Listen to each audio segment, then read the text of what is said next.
Les podcasts de psychoéducation.be vous apportent de l'inspiration et des clés pour une vie plus épanouissante. Je suis Stéphanie de Chatzen, logopède. Je suis Valentine Ancio, psychoéducatrice.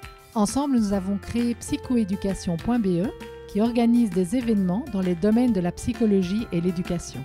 Vous trouverez toutes les infos à ce sujet sur notre site www.psychoéducation.be. Bonne écoute!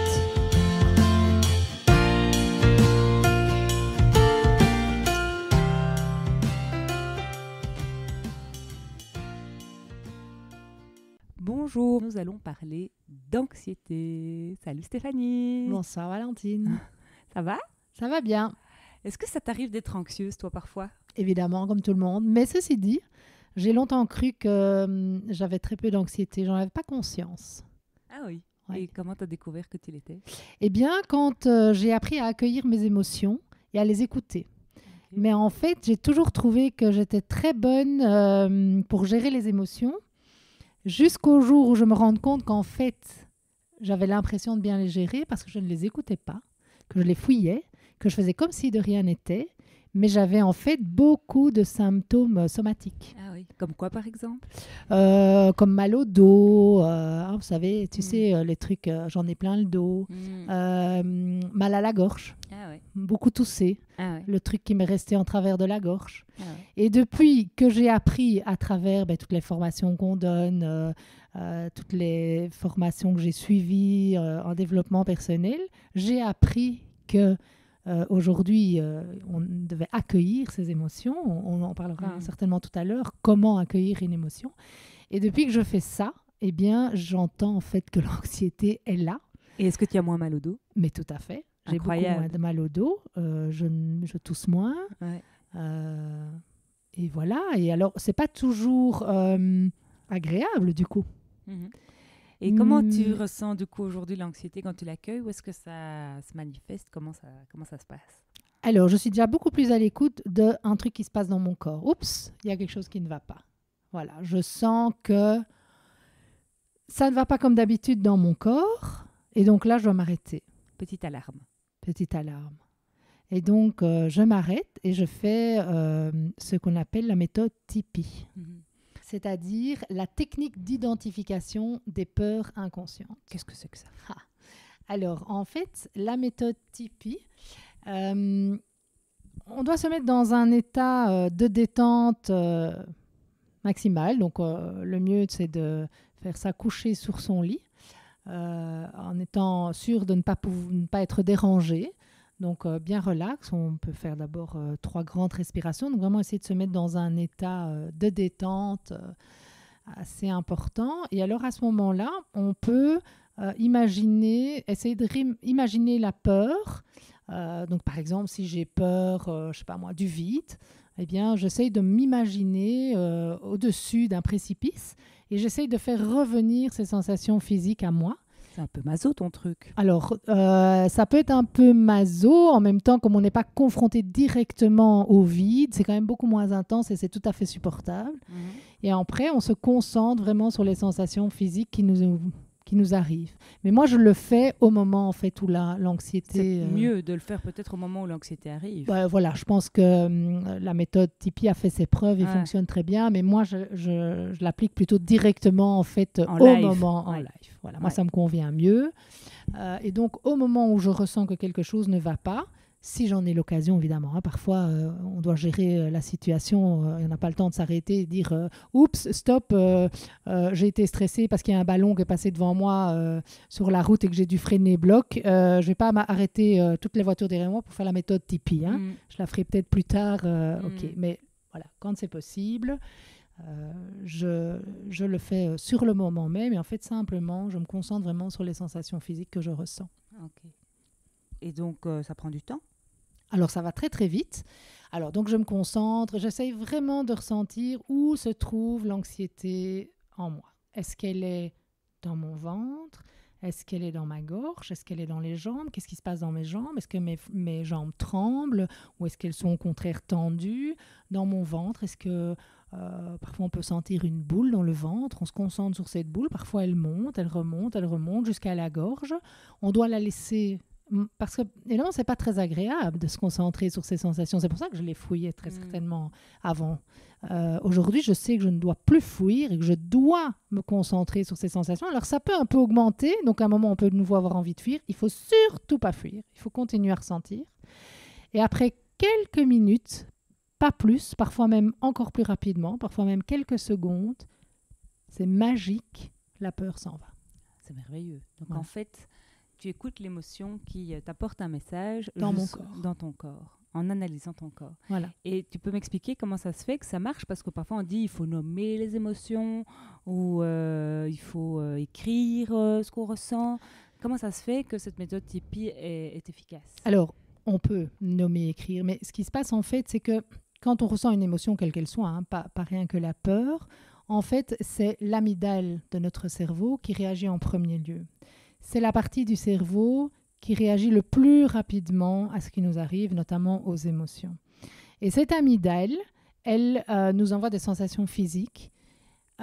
Si on doit commencer à mettre des mots et à réfléchir sur le pourquoi du comment, c'est une autre partie du cerveau qui est beaucoup plus lente qui va gérer cette partie-là. Et donc, au moment où je ressens l'émotion, cette partie du cerveau qui s'occupe du langage et de la raison n'est pas capable de travailler. Elle n'est pas assez rapide et puis l'amygdale, de toute façon, prend toute la place. Et donc, c'est d'abord écouter l'émotion dans son corps et après seulement, on va avoir le temps d'éventuellement mettre des mots pour comprendre ce qui s'est passé, s'il y a besoin d'éviter que ça recommence et de commencer à et mettre le nom, évidemment, c'est important. C'est un truc qui devrait être connu de beaucoup de gens parce qu'en fait, ça change quand même beaucoup la donne de pouvoir comprendre ce mode d'emploi émotionnel. Voilà. Okay. Et alors, on fait souvent l'erreur de dire aux enfants, mais non, tu peux pas avoir peur, mais non, arrête de pleurer. Et donc, en fait, on apprend aux enfants à fuir les émotions. Ok. Il y a ça, et aussi parfois, on dit aux enfants, ah, tu as peur, bah oui, alors c'est vrai, n'y va pas. Aussi parfois, on a envie d'éviter que notre enfant ait peur. Exactement. On a envie que notre enfant vive toujours heureux.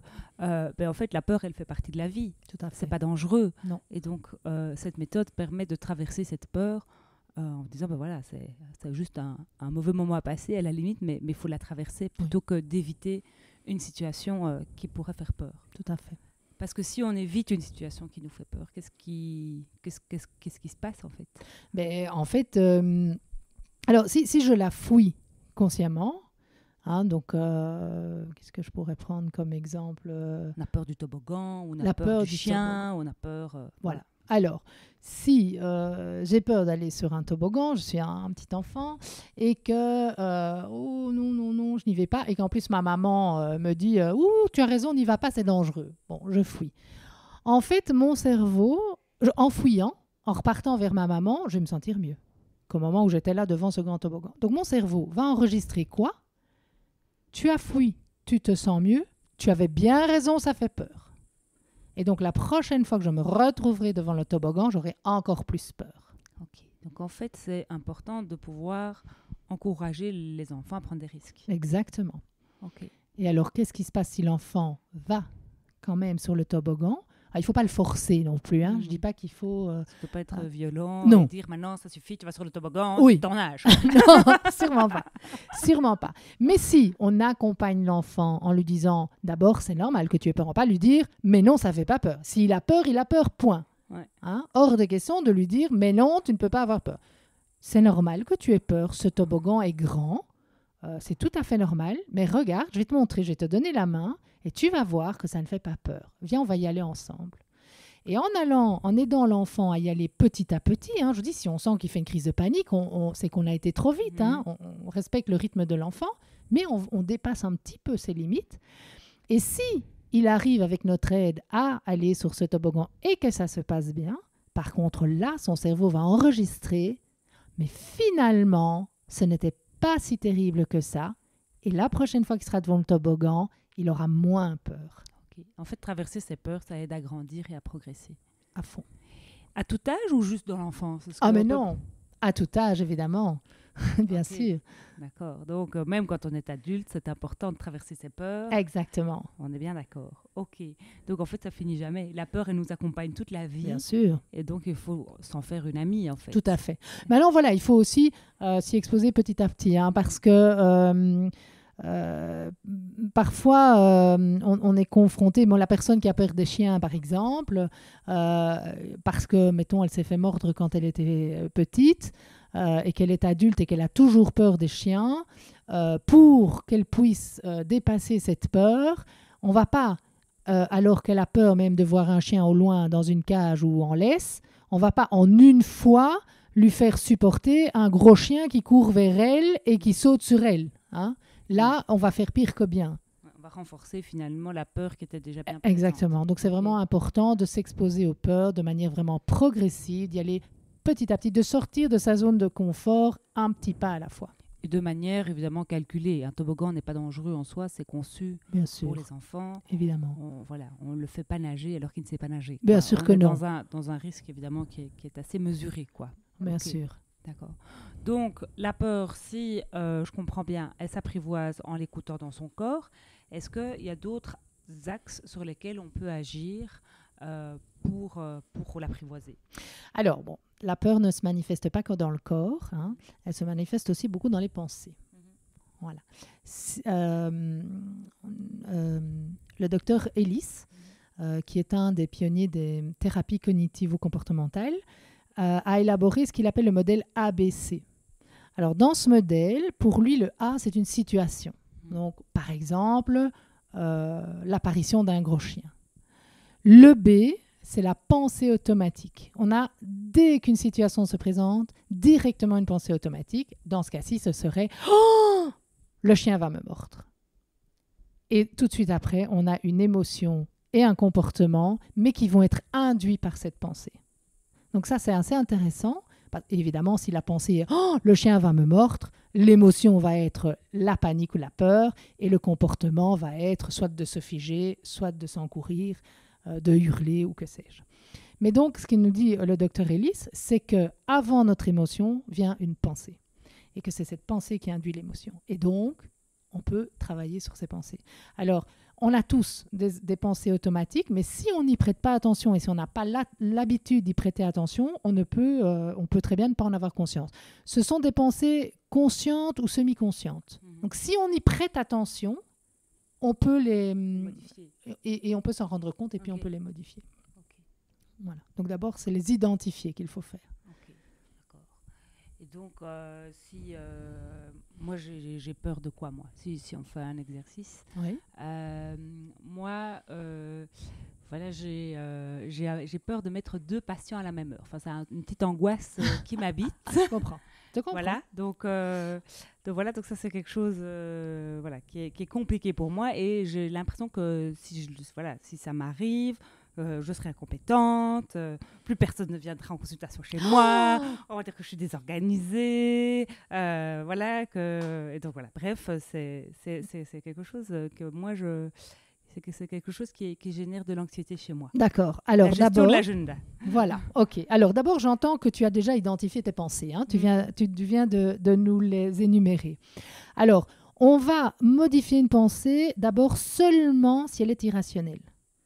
Parce que si c'est une peur réelle, hein, je pense à un enfant qui me dit bah, « moi j'ai peur le soir parce que quand papa a bu et qu'il rentre à la maison, parfois il me frappe », c'est une peur rationnelle. Je ne vais pas aller changer la pensée de cet enfant. Sa pensée est juste et c'est tout à fait normal qu'il ait peur et je ne vais pas aller modifier ça. Par contre, chez toi, j'ai repéré ce qu'on appelle des distorsions cognitives ou des pensées irrationnelles. Alors, les pensées irrationnelles, ce sont des pensées exagérées.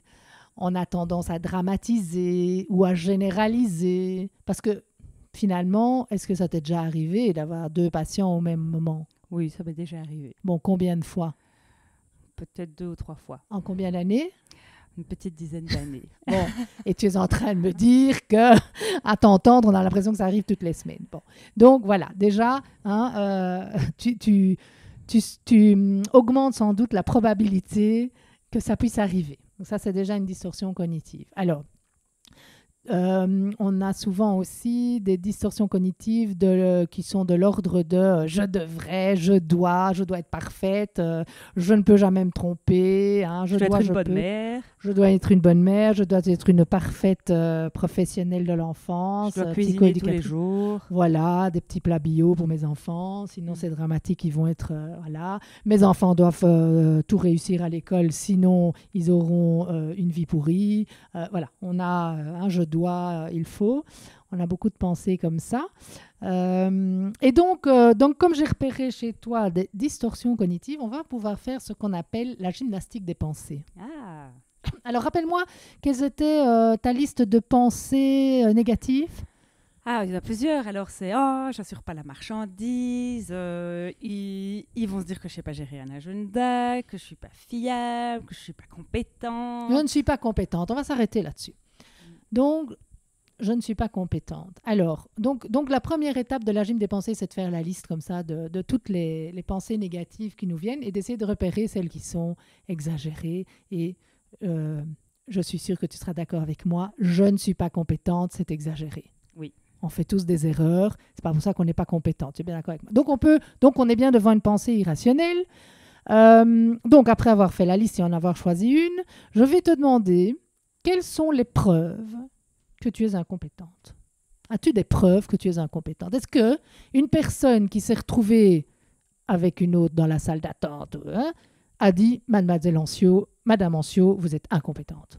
Non, j'étais très emmerdée, et moi aussi, mais il n'a pas parlé d'incompétence. Bon. Donc, est-ce que tu as une preuve que tu es incompétente? Sur la gestion de cette situation-là, j'ai sans doute pas assuré, mais ça ne fait pas de moi une incompétente. D'accord. Au complet. Ok. Et est-ce que tu penses que le papa ou la maman pense que tu es incompétente parce que tu as fait une erreur dans l'agenda?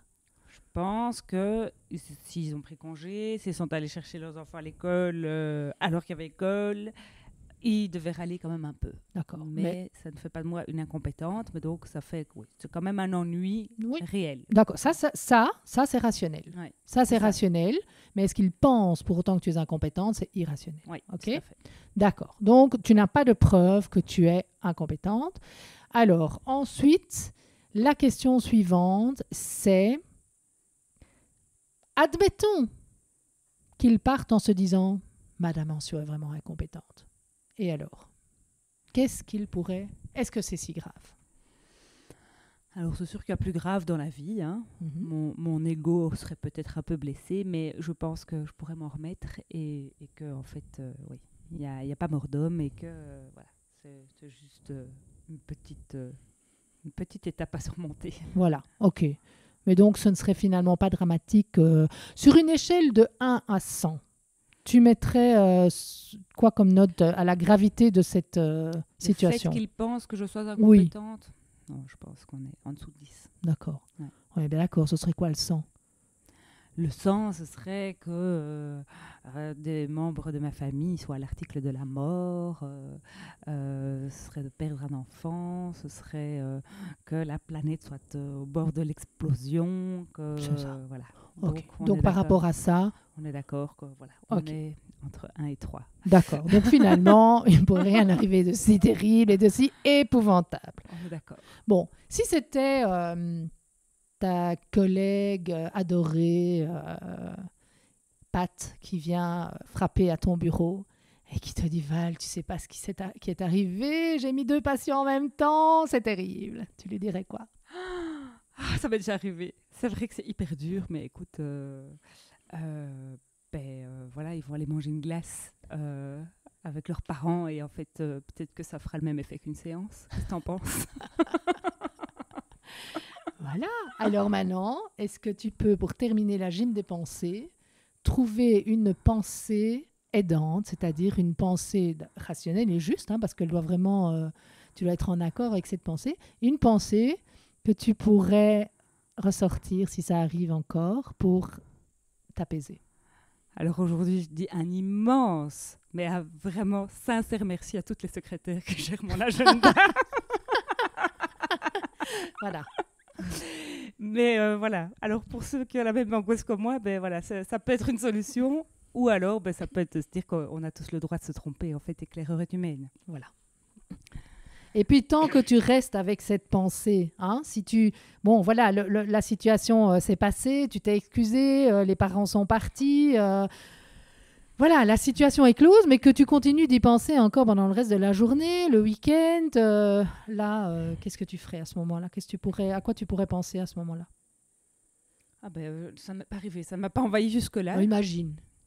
Qu'est-ce que je pourrais faire à ce moment-là? Est-ce que cette pensée est nécessaire à ce moment-là? Non, elle n'est pas nécessaire. Est-ce que tu en as encore besoin? Non. Est-ce qu'elle est constructive? Non. Est-ce que tu pourrais décider à un moment donné aussi de te dire, mais pensée, tu ne m'aides pas, va-t'en. Oui, tout à fait. Oui, je pense que ça aurait tout son sens. Voilà. Et tu te sentirais comment sans cette pensée? Je me sentirais vachement libre oui, j'aurais de la place pour profiter de mon week-end. Et si tu gardes cette pensée, tu te sens comment? Je me sens envahie, pleine de charge mentale. Oui, non, ce serait un mauvais week-end. Ok. Donc, tu as tout intérêt à m'en débarrasser. À t'en débarrasser. Elle ne sert à rien, elle Non. est inutile, elle te fait du mal. Et elle ne règle pas la situation. Ni pour les gens à qui c'est arrivé, ni pour toi, ni pour personne. Tout à fait. Voilà. Donc, parfois, c'est aussi ça la solution. C'est d'arriver à dire pensez, va-t'en. Voilà, j'ai pas besoin de toi. J'ai pas besoin de toi. Tout à fait. Voilà. Tout à fait. Et c'est possible. Et c'est tout à fait possible. Je ne sais pas si on peut en parler aussi, si on a le temps, mais Katie Byron Katie plutôt, qui est une dame qui a été dépressive pendant 10 ans. Une très, très grosse dépression, au point qu'elle ne quittait plus son lit. Et donc, un jour, au bout de 10 ans, elle s'est rendue compte qu'en fait, c'était pas l'environnement, c'était pas ce qui lui était arrivé, c'était pas sa vie, c'était pas ça qui faisait qu'elle déprimait, c'était ses pensées. En fait, elle s'est retrouvée à un certain moment à ne penser à rien et elle s'est sentie bien. Et puis elle a recommencé à penser, oh, je suis malheureuse, et ce qui m'est arrivé là, c'est terrible, machin. Hop, elle s'est sentie mal. Et donc elle s'est dit, mais au fond, c'est pas ce qui m'est arrivé qui me fait du mal, c'est cette pensée. Et donc elle a mis au point une technique qu'elle appelle The Work, le travail, qui permet en fait de se débarrasser de ces pensées-là. Okay. Voilà. Et donc sa technique, c'est de retourner les pensées, entre autres. J'ai peut-être pas le temps de tout expliquer pour le travail. Il y a 4 questions, c'est ça? Donc peut-être la première question... La première question, c'est, ça ressemble un petit peu à ce qu'on a fait. La première question, c'est est-ce bien vrai? Et donc, si on reprend ta situation où tu me dis je suis incompétente, est-ce que c'est bien vrai? Tu as quelque part, tu y as répondu, ça ne fait pas de toi une personne incompétente. La deuxième question, si la personne doute encore, c'est mais est-ce que vous pouvez tout à fait être sûr que ce n'est pas vrai?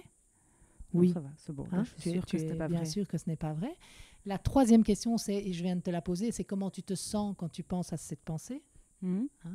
Tu y as répondu. Et la quatrième question, c'est comment tu te sentirais si tu n'avais pas cette pensée. Tu m'as répondu aussi que tu te sentirais tellement mieux, tu aurais de nouveau de l'énergie pour penser à autre chose et pour agir et pour faire ce que tu aimes. Et donc, tu es prête à faire ce qu'elle appelle alors le retournement. Alors, le retournement... Il y a le retournement vers soi. Exactement. Donc, comment est-ce que tu pourrais... le retourner vers moi, donc le fait de dire que je suis incompétente. Alors, en fait, oui, Byron Katie, c'est souvent quand on accuse les autres. C'est souvent, en fait, ce serait de me mettre à la place de mon patient qui me trouverait, elle est vraiment incompétente. Oui, c'est ça. Ouais. Mais donc, là, c'est plutôt... Non, mais tu peux aussi te dire... en fait, il m'arrive d'être compétente. Mais tout à fait. Et je suis plus souvent compétente que, bien sûr, que je ne fais des erreurs. Le retour vers moi, ce serait ça. Ouais. Voilà. Donc, il m'arrive d'être compétente. Ça pourrait être, en effet, un bon retournement. Voilà. Okay. Alors, vers l'autre. Vers l'autre. Les autres aussi, ça leur arrive parfois de se tromper. Exactement. Tout à fait. Donc, le retournement, ça peut être vers soi, ça peut être vers l'autre. Ou alors, tu pourrais renverser complètement, faire l'opposé. Je suis compétente. Tout à fait. Est-ce que tu as des preuves que tu es compétente? Oui, j'ai des preuves que je suis compétente. Voilà. Bon, on ne va pas trop te mettre en avant. Non, c'est bon. Ça va. Je te confirme que tu es très compétent. Et donc voilà, ça c'est donc le retournement. Ok. Hein, et donc tu peux terminer ton week-end, puisque dans mon exemple c'était Voilà. que tu continuais de penser à cette situation pendant le week-end et que tu peux donc te dire mais non au fond voilà. Voilà. Je n'ai plus besoin de cette pensée. Et que je Ok. suis compétente. Donc, il y a le travail sur le corps, il y a le travail sur les pensées. Voilà. Est-ce qu'il y a un autre axe sur lequel on peut agir face à l'anxiété? Alors, quelque chose qui peut fonctionner et sur le corps et sur les pensées, parce que là, on a beaucoup, j'ai beaucoup parlé de comment modifier une pensée, identifier des pensées qui peuvent parfois être irrationnelles et source de souffrance, et comment est-ce qu'on peut les modifier, les transformer pour qu'elles soient source de plus de bien-être et de sérénité. Mais ce qu'on peut aussi faire, parfois, c'est le bouton off. Et le bouton off, c'est aussi se dire maintenant, basta toutes les pensées, j'ai pas envie de réfléchir à ça, je mets le bouton off. Et là, il y a plein de techniques pour arriver à se détendre, à se ressourcer. La méditation, la pleine conscience, le yoga, la sophrologie, aller faire un tour dans la nature, déjà bien dormir, bien manger, prendre soin de soi. Voilà, je ne sais pas si toi tu penses encore. Oui, oui. J'ai entendu la technique de la détente de la langue. Ah, raconte-moi ça. Alors, moi, je trouve ça assez révolutionnaire. Hein. J'ai découvert ça grâce à Armella, une petite fée du développement personnel que j'apprécie beaucoup, que si on détend la langue, on s'arrête de penser. Ah bon? C'est complètement dingue. Voilà le bouton off. Beaucoup de gens me demandent c'est quoi le bouton off. Ben, c'est ça, détendez la langue. Voilà. Et comment ça se fait que... Mais parce qu'en fait, ça désactive la zone verbale du cerveau, tout simplement. Et donc, en fait, le cerveau se met sur off. C'est aussi simple que ça. En fait, ça détend les cordes vocales qui, du coup, désactivent la zone du langage. Je suis logopède, hein, donc c'est ça. je suis en train de comprendre ce que tu me dis là. Oui, exactement. Ouais. Parce qu'il paraît que quand on pense, notre langue fait des micro-mouvements dont on n'a pas conscience. Donc, si je la détends, j'empêche ces micro-mouvements.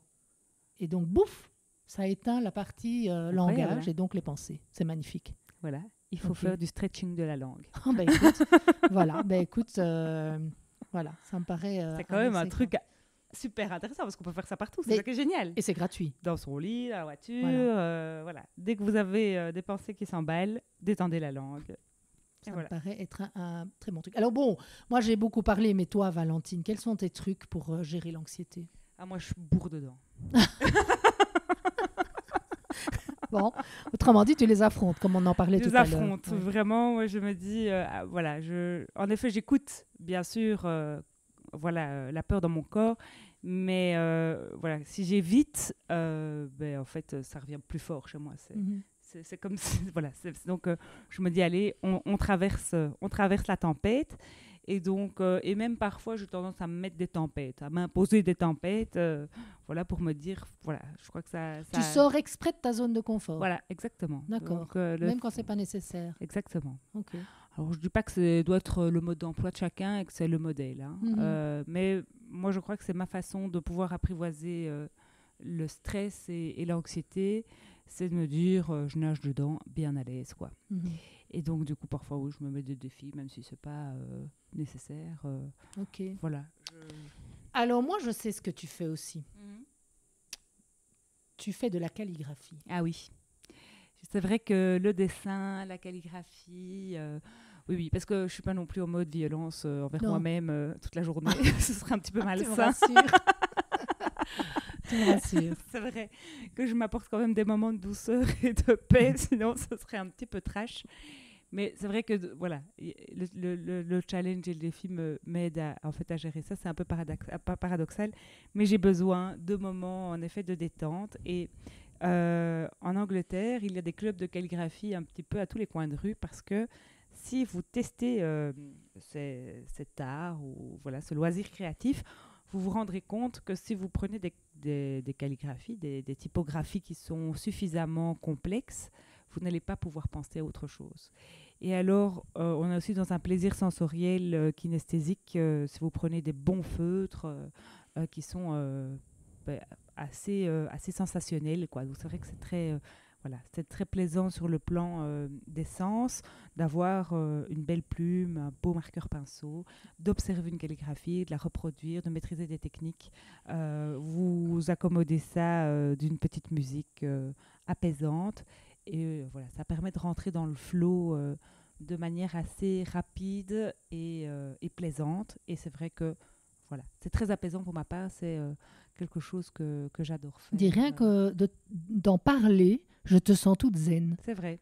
C'est vrai Sans doute que tu te visualises en train de faire. Je me visualise en train de calligraphier et je suis déjà détendue. Voilà. La visualisation aussi. Oui, tout à fait. Visualiser une situation dans laquelle on se sent bien, un paysage qu'on a observé, se remémorer une situation dans laquelle on était zen.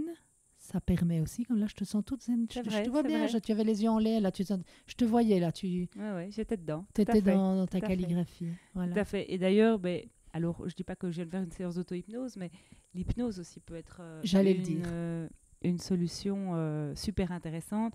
Alors, moi, je suis très, très sensible, hein, donc c'est vrai que j'aime bien plonger dans l'anxiété, mais j'ai évidemment j'ai tous mes petits backups. Hein. J'ai la calligraphie, j'ai l'hypnose, j'ai la musique, j'ai le sport aussi. Le sport, ça fait sortir le méchant. C'est très bon pour la gestion de l'anxiété. Sans ça, évidemment, c'est l'angoisse permanente et la vie n'a rien d'agréable. Mais donc, oui, l'hypnose, c'est vraiment une technique super intéressante où on peut trouver en fait un endroit refuge qui va vraiment apaiser les angoisses instantanément.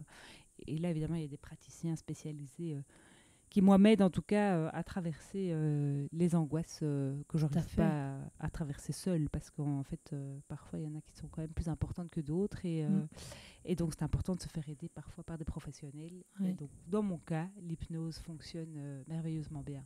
Mais écoute, moi, j'ai testé aussi récemment.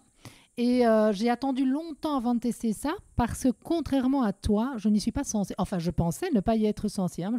J'aime beaucoup de garder le contrôle. Et donc, mais par curiosité, j'ai eu envie de tester.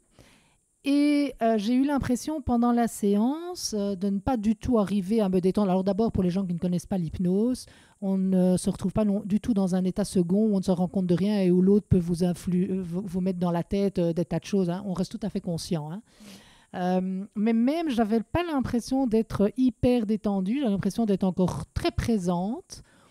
Et donc, je suis partie de là en me disant, j'y allais donc pour essayer de mieux gérer le stress, surtout la nuit.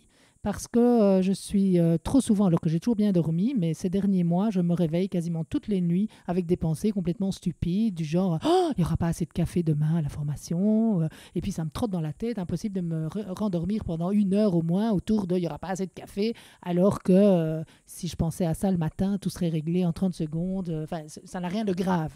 Mais la nuit, tout prend des proportions énormes. Et donc, je voulais être débarrassée de ce stress que j'ai appelé du stress inutile, vraiment du stress inutile qui m'arrive pendant la nuit. Donc, j'ai testé l'hypnose. Eh bien, je suis donc partie de cette séance en me disant, bon, j'y crois pas trop. Et puis, en fait, je me suis rendu compte dans les jours qui ont suivi que je n'avais plus aucun stress inutile la journée. C'est déjà bien. Mais c'était tellement impressionnant que je me suis dit, ce n'est pas venu tout seul, c'est l'hypnose. Et je commence enfin maintenant à dormir mieux. Donc, dormir mieux, ça a pris un peu de temps parce que c'était il y a quelques semaines que j'ai testé ça.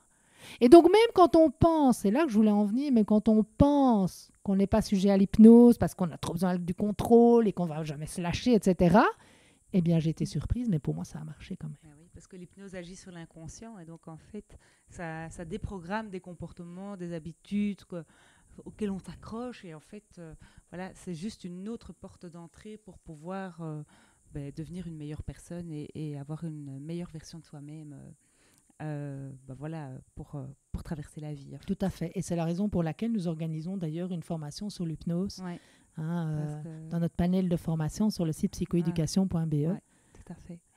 Et donc, pour en revenir à la gestion de l'anxiété, donc pour résumer, donc première chose à faire quand on vit de l'anxiété, c'est d'écouter les sensations physiques le plus profondément, avec le plus d'attention possible et le plus longtemps possible, jusqu'à ce qu'elles disparaissent. Sans avoir peur. Sans avoir peur. La peur, ça n'est pas dangereux. Non.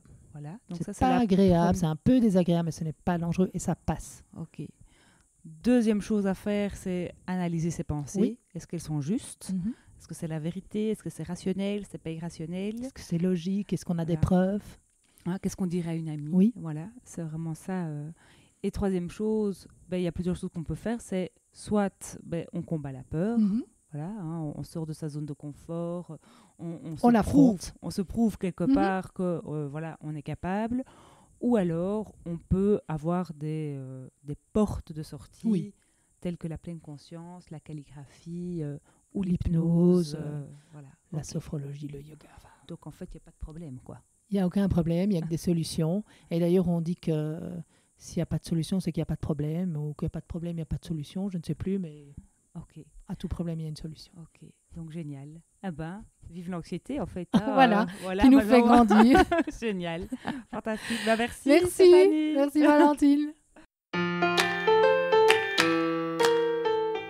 Merci de nous avoir écoutés jusqu'au bout. Si vous avez aimé ce podcast, merci d'en parler autour de vous. Et de nous mettre 5 étoiles et un commentaire sympa sur votre plateforme d'écoute. À bientôt.